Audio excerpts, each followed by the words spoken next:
Hi, Assalamualaikum and very good day to Dr. Hana. Before we start our presentation, let us introduce ourselves first. My name is Risnatul Rifda Binti Helmi Rizal and my matric number is 201932. Hi, my name is Atifa Diyana binti Azman. My matric number is 202064. Assalamualaikum to Dr. Hana. My name is Wan Syazwannie with matric number 202039. My name is Zailin Zahfira Binti Zailani and my matrix number is 204275. Hi, my name is Farahin Binti Harman and my matric number is 203379. In this video presentation, we have divided our presentation into two parts. First of all, we will talk about the process of our company registration. Second, we will look at our company constitution. So let's move on to the next slide. We have 5 processes when we want to register our company. First, we brainstorm name for our company. Second, check availability name of the selected name. Third, complete borang PNA. Fourth, complete borang A, and lastly, submit form to the headquarters. Now, I will start to explain our first step, which is brainstorm name. So here, we can see the 3 names that have been chosen by us after a long discussion, which is first More Sushi, second Maki Sushi, and third Dub Sushi. Next, Atifa will explain the second step. The second process of registration the company is check the availability name of company. Our first choice is More Sushi, which is More comes from English word means delicious and sushi is sushi. We have checked the availability name of More Sushi at the SSME info, and there's no company using this name as shown in the slide. Below that, the result is, we are sorry we can't seem to find any name or number that matches your search. Second is Maki Sushi, which means sushi roll in Japanese word. We have checked the availability Maki Sushi name at the SSME info, and there's no company using this name too. And lastly is Dub Sushi, which is dub comes from Malay word sedap, and we short form the word to dub. So the last choice is Dub Sushi. So Dub Sushi also we have checked the availability at SSME info, and there's no company using this name too. So that's all for the name of our company. I will pass to the next presenter. The third step is PNA form or borang PNA. Only the owner or partner of a business is allowed to apply, and this form must be attached with the business registration form, which is borang A. This form consists 3 parts, A, B, and C. For A part, we need to submit 3 business names in order of preference. We make sure the choice of the business name is appropriate to the type of activity of the business to be conducted. In the step 1, we already ensure that the use of the business name is not used. Next, in the part B, the type of business conduct. The type of business conduct must comply with the provision of national law. Our type of business conduct is to run a restaurant business that provide a sushi dish as the main menu to the customer. The last part is owner or one of the partner confirmation. The owner or partner must sign the part and write the full name, IC number, and a mobile phone that is easy to contact in the space provide, and write the date of application. So, I will proceed to the fourth step of company registration, which is complete borang A. This is complete borang A for our company. On the first page, we need to fill in our business information with capital letter. For business name, we fill in a blank because our trade name did not get approved by Suruhanjaya Syarikat Malaysia yet. These are all details about our company that we already filled in the complete way. For the type of business conduct, we put that we run a restaurant that provides sushi dishes as the main menu to our customer. On the second page, this is a section of owner information. So we need to complete such as full name, my card number, date of birth, citizenship, race, address, and mobile phone, just like in the slide. After all the information already filled in, for section on sole owner or partner confirmation, we must write a full name with my card number and sign in the confirmation space provided and write the date of application. So after finish all this, we already complete our borang A. So next, the last step for our process in company registration is that we have submitted the complete form, which are Borang A and Borang PNA, to the headquarters, which is SSM head office at the counter of the registration. So then we have completed our company registration. Next, we will present about our constitution of More Sushi Sdn Bhd. This is our front page of constitution. Companies Act 2016, Company Limited by Shares, the Constitution of More Sushi Sdn Bhd, and incorporated on 25th May 2021. The contents of a company's constitution.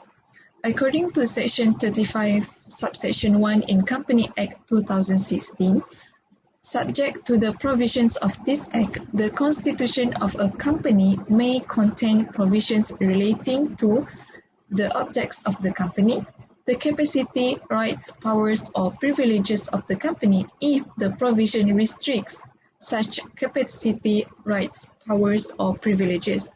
Matters contemplated by this Act to be included in the Constitution and any other matters as the company wishes to include in its Constitution.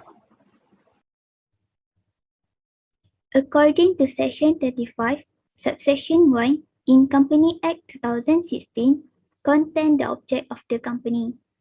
The primary objective for which the company is established are: first, to carry on the business of all kinds of manufacturing, processing, serving, and selling all kinds of food and beverages of such business, in particular of various types of sushi and beverages. Second, to create a brand new sushi and competing sushi market in Malaysia. Third, to sell various kinds of sushi to the Japanese food lovers in Malaysia. Fourth, to provide excellent dining experiences and enhance the customer relation through the good responsiveness of servers. Fifth, to create regulation of the member rights and duties in a company. Sixth, to seek fundraising from the contribution of the member share. 7. To maintain operation at lower cost to run a profitable restaurant company. And the last one is to protect the company from any illegal action that might be helpful to achieve objective. So, this is our objective in our constitution. There are two elements in capacity of company, which is shares and general meeting. I will explain about shares. The company shares capital is the issued share capital and is divided into a few classes, which is preferred, deferred, qualified, and other special right, privilege, condition, or restriction. Without discrimination to any special right, the company must have the authority to issue and allot shares, offer option over share, or grant rights. If not, the company and issue share need to be disposed according to the specific time, terms, and condition. The capital generated by creating new shares must be a part of the company capital, according to the term and condition of the Constitution. The Constitution rules apply to shares in terms of payment of calls, installment, transfer, and more. Next, the second one is general meeting. In general meetings, we have two: annual general meetings and extraordinary general meetings. In compliance with the Act, the company will hold both meetings, whereby the annual general meetings will be held annually, while the extraordinary general meeting will be held only when the board sees they fit, or in response to a request made from members in accordance with Act. Next, notice of meetings. It must include the meeting's location, date and time, and at least 14 days or 21 days before the meeting. And also, the notice shall be given to all members, directors, and auditors of the company. Next, business and extraordinary general meetings. Subject to the provision of the Act, no business shall be transacted at a meeting of members except that for which notice has been given in the notice convening the meeting, whereby the notice of meetings to discuss a special resolution must be stated. Lastly, omission of notice of meetings. Any omission of notice to send by post to any member shall not invalidate the holding of the meeting or the passing of any resolution thereat. So next slide, these are the pieces of our constitution for the capacity of the company. It is consists of share and the general meeting. Next is right of the company, which is vote of the member. First, voting right of the member. Any class of membership of the association cannot grant any individual in any class a right of the association money, asset or properties. At any membership meeting, one vote is cast for each member. A member may give a written proxy for voting in its place to any other member.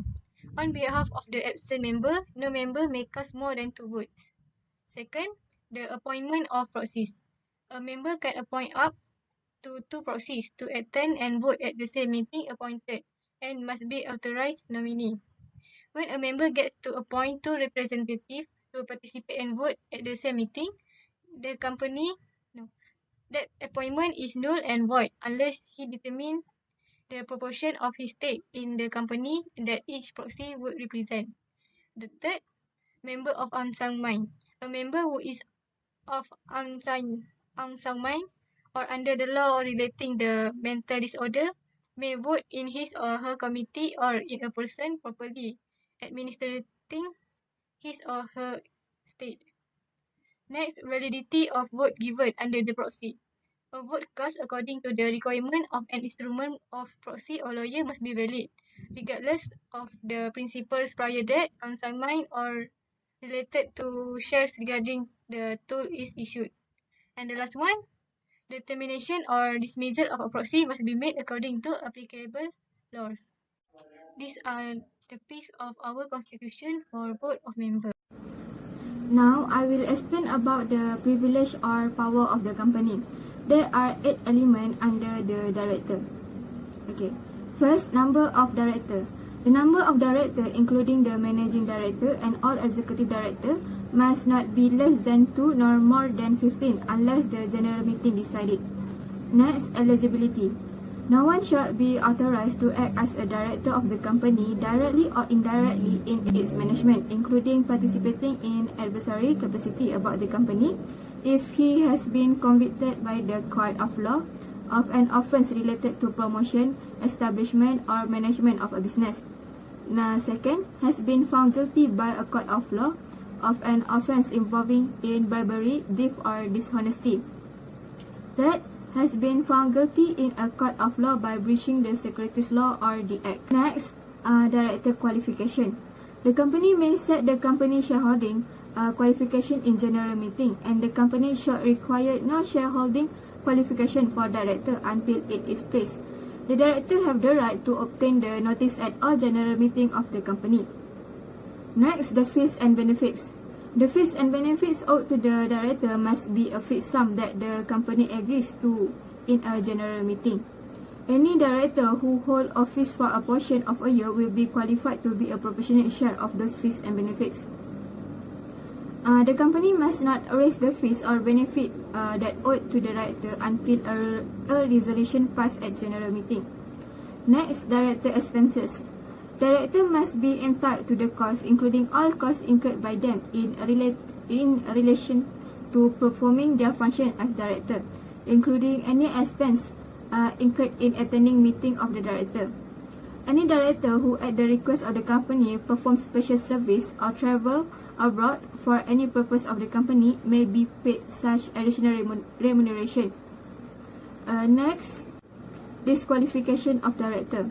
According to the provision of the Act, a director must not be qualified for holding any other office or place of profit in the company, in addition to his office as director, except that of a auditor, and may be appointed for such period, terms and remuneration as the director may determine, and no director can be disqualified by its office of contracting such another office or profit placed with the company with respect to its tenure. Next, general power. The company operation will be managed by the board of directors. The director may pay all costs for promoting and registering the company and may exercise all of the company power. This constitution requires the company to exercise its power in a general meeting to the provision of the Act and such direction as the company may prescribe by special resolution.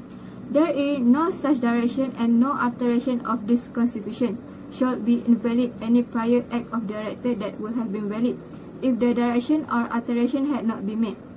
The director should not serve with the consent of the company in general meeting, dispose of a substantial portion of the company's main undertaking or property.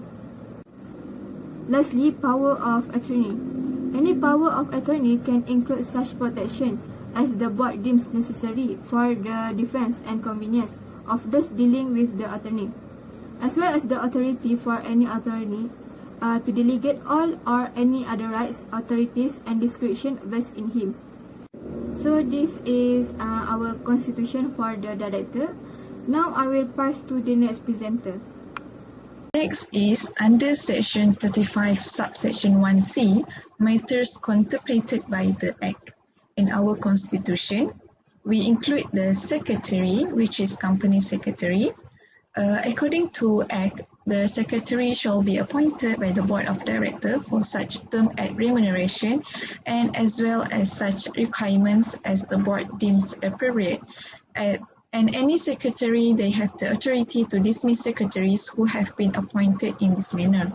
In the meantime, by resolution, the board may appoint a temporary replacement for the secretary who will be considered the secretary for the duration of this appointment. The next is management, which is management etc. in a specified locality. The board may provide the management and transaction of the company's affairs in any designated location in any part of the world as they see fit from time to time, and the provisions of the following article shall be without prejudice to the general powers conferred hereby. So for the dividend and account audit, I will pass to the next presenter. So next, the third one is dividend. In this part, we have declaration, distribution, apportion, and payment of dividend. So this is how our company to declare, distribute, apportion, and pay the dividend. The board may declare dividends from time to time, but no dividend shall be payable except the company is out of profit. The declaration of the board as to the amount of the net profit shall be conclusive. For distribution, the board of directors may authorize the distribution only if the board is satisfied that the company will be solvent after the distribution is made. The apportion of the dividends is subject to the rights of shareholders and be paid proportionally according to the amounts of dividends paid.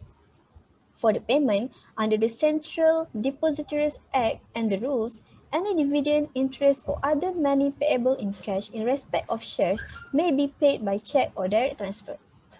So next, account and audit. The board shall cause the accounting records to be kept at the office in accordance with the provision of Act, so that the audited financial statements and director's report will be prepared before the general meeting. Next, at least once in every year, the financial statement of the company shall be audited by auditors of the company.